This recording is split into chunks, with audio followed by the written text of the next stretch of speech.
사랑의 하나님 아버지, 은혜를 감사합니다. 오늘 이 시간을 통하여 하나님께서 주시는 말씀으로 기도의 자리를 나아가기 원합니다. 성령님 우리를 인도하여 주시옵소서. 예수님 이름으로 기도드립니다. 아멘. 찬송가 291장 하나님께 찬양드립니다. 외롭게 사는 이 그 누군가 마음 아파 헤매는 그대로다. 십자가 형틀에 너 위에 상하신 하나님 독생자 왜 잊었나. 오직 주 예수님 널 돌보신다. 오직 주 예수님 널 사랑해. 손잡아 내 길 인도하시는 사랑의 주 예수 오 하나님.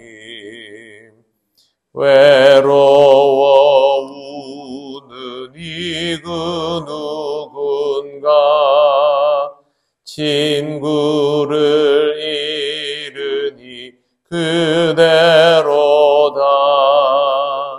모두 널 버려도 내 죄를 속하신 주 예수 참 친구 왜 잊었나. 오직 주 예수님 널 돌보신다. 오직 주 예수님 널 사랑해. 손잡아 내 길 인도하시는 사랑의 주 예수 오 하나님. 사망을 이기신 능력의 주 내 곁에 늘 계심 왜 모르나. 주 말씀 따라서 사는 이 누구나 외롭지 않으며 즐거우리. 오직 주 예수님 널 돌보신다.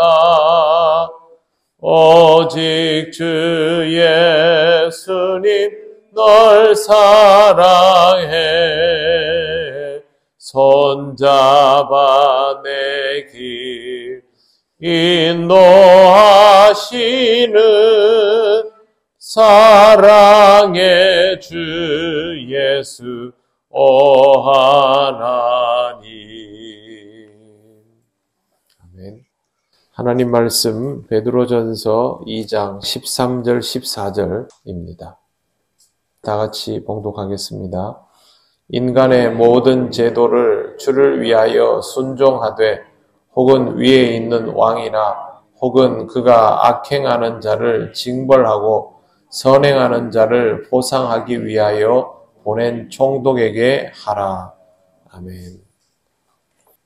13절부터 17절 말씀은 국가 안에서 시민의 신분을 가진 그리스도인들은 어떻게 행동해야 하는가에 대한 교훈입니다.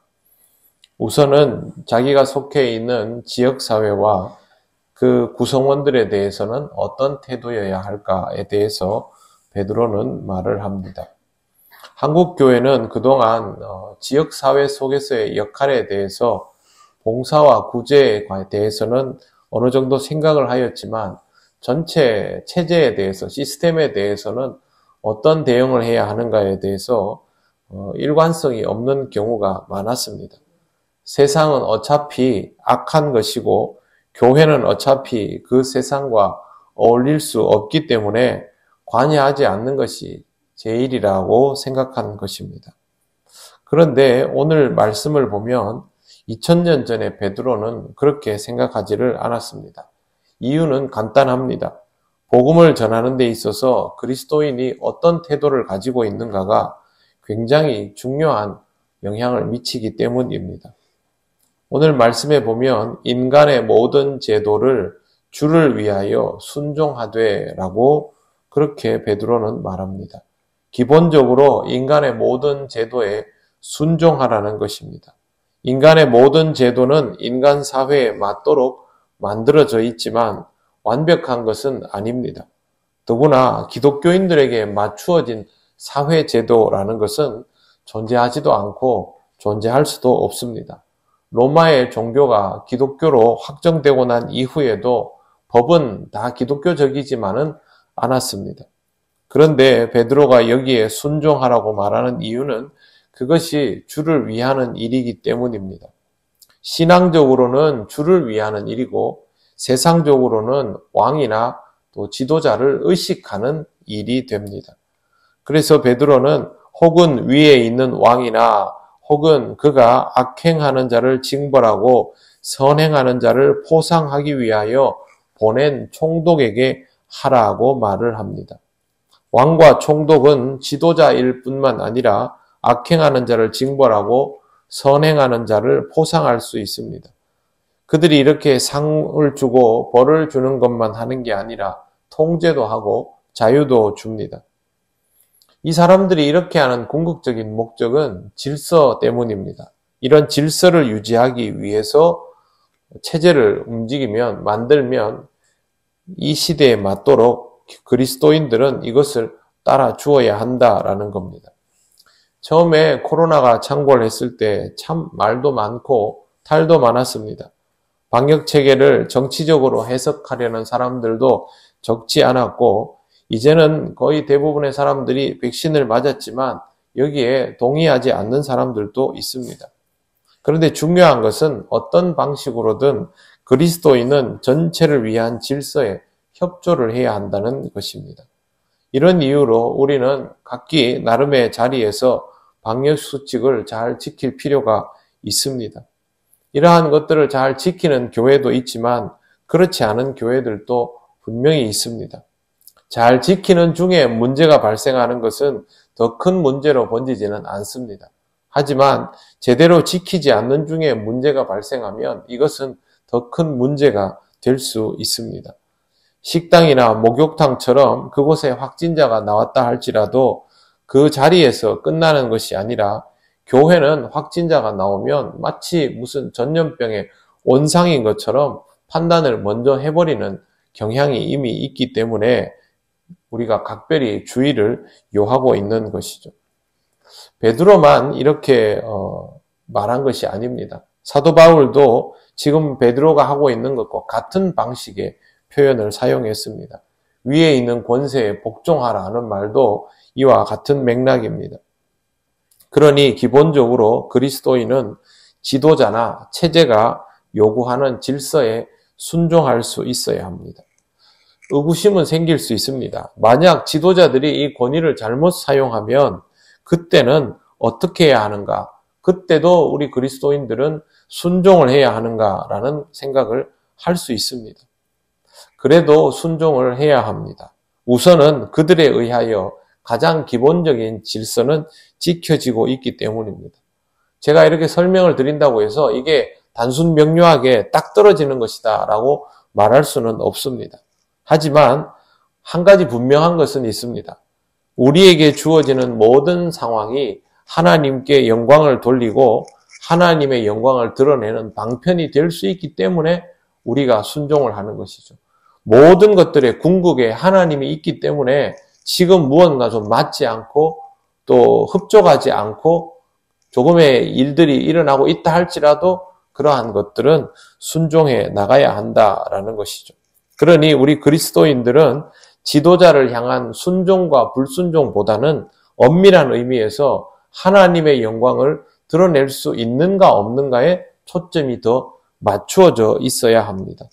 우리 그리스도인이 존재하는 이유는 우리 자신이 어떤 상황에 처하든지 하나님의 선한 덕이 우리를 통해서 이 땅의 이방인들 사이에 제대로 알려지게 되는 것입니다. 만약 이것을 위해서 불의와 싸워야 한다면 싸우고 불의를 감당해야 한다면 감당해내고 그러면서도 그리스도인인 우리 자신은 지켜나가야 한다라는 것입니다. 일제가 우리를 점령을 했습니다. 이런 상황은 명백하게 우리가 가지고 있는 질서의 최소 단위도 빼앗겨버리는 상태가 되는 것이죠. 그러면 그때는 그러한 불의와 맞서 싸우는 것이 맞습니다. 우리 그리스도인들은 그렇게 했습니다. 하지만 그렇게 하면서도 우리 그리스도인들은 공산주의 노선으로는 나아가지 않았습니다. 그리고 기본적으로 인간으로서의 지켜야 될 양식들을 지키려고 애썼죠. 이러한 기준들을 가질 수 있는 이유가 하나님의 영광을 위하여 모든 것을 한다라는 중심을 가지고 있을 때 할 수 있는 것입니다. 거듭 말씀드리지만 위에 있는 권세에 복종하는 일은 기준이 굉장히 뚜렷하게 딱딱 끊어지는 일은 절대 될 수가 없습니다. 그럼에도 불구하고 우리는 이런 상황에 직면하기 때문에 또 외면할 수 없는 일이라서 이 말씀을 통해서 우리 스스로의 신앙적 정체성을 얼마나 잘 유지하면서 이 사회 속에서 필요한 역할들을 감당할 수 있는가를 생각을 해야 합니다. 교회가 모여가지고 예배드리고 그냥 기도드리고 가만히 있는 집단일 것 같지만 역사 속의 교회는 그렇게 해서는 아무 영향력도 미치지 못했습니다. 실제로 사회가 어렵고 힘들어할 때 교회가 그것을 모른 채 하지 않고 도움을 줄 수 있을 때는 도움을 주고 버텨야 할 때는 함께 버텨주고 그러면서도 그 시대의 질서에서 가장 좋은 도덕성을 가지고 있을 때 그 교회가 필요한 공동체로 남아있으면서 복음을 전할 기회를 여전히 가질 수 있었던 것이죠. 그렇기 때문에 우리는 역사 속의 교회를 보면서 이런 교훈들을 명심하여야 합니다. 세상이 아무리 바뀌고 해도 교회의 역할은 똑같습니다. 하나님이 다스리는 모든 것들 사이에 있기 때문에 그렇습니다. 그러므로 우리는 우리들 개인 그리고 우리 교회의 역할들을 늘 생각하면서 이 사회 속에서 지금의 체제들을 잘 받아들여 가면서도 하나님 나라를 이루어갈 방법이 무엇인가에 대해서 고민하고 기도하고 말씀을 따라서 행동할 수 있는 신앙 공동체가 되어야 합니다. 이러한 의식들을 가지고 믿음으로 살아가는 귀한 삶이 되시기를 바랍니다. 기도드리겠습니다. 하나님 감사합니다. 우리에게 참 어렵고 실천하기 힘든 말씀이지만 그럼에도 불구하고 기도하는 우리에게 날마다 말씀하여 주시고 깨닫게 하시니 믿음으로 말씀 따라 나가기를 원합니다. 이 시대 속에서도 우리를 배척하면서도 우리에게 도움을 청하는 이 사람들을 불쌍히 여기시고 이들을 위하여 우리가 할 수 있는 일들이 무엇인지를 늘 생각하게 하옵소서. 주님의 몸된 교회답게 주님의 사랑을 전할 수 있기를 원하오니 우리가 강건한 주의 몸이 되게 하시고 주님 사랑을 전하며 이 시대를 조금씩 더 바꾸어 나가게 하옵소서. 오늘도 우리 통영교회 모든 성도들의 삶이 주님 닮은 삶이 될 수 있도록 지키시고 인도하여 주시기를 원하오며 예수님 이름으로 기도드립니다. 아멘. 하늘에 계신 우리 아버지, 아버지의 이름을 거룩하게 하시며 아버지의 나라가 오게 하시며 아버지의 뜻이 하늘에서와 같이 땅에서도 이루어지게 하소서.